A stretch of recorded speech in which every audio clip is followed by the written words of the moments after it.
So I was sitting the other day and I was thinking, I was like, you know what?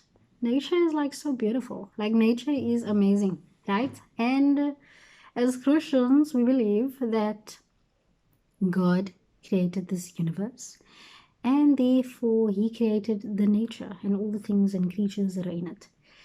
And what I then realized is that nature looks the way it does because God gave it no choice.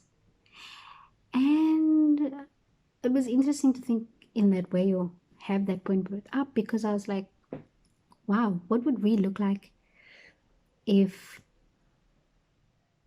well, not if God didn't give us a choice, because I feel like God is a gentleman in that sense. Why would you know, not give people a choice to love you, right?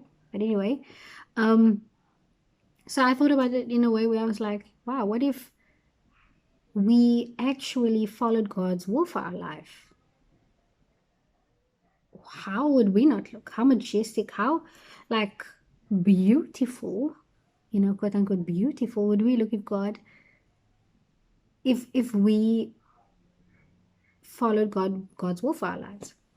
And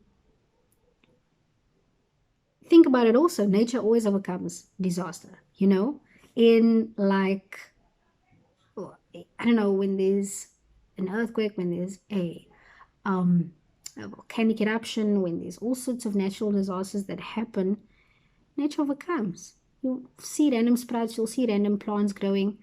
Um, well, this in fact is by design to overcome the disaster.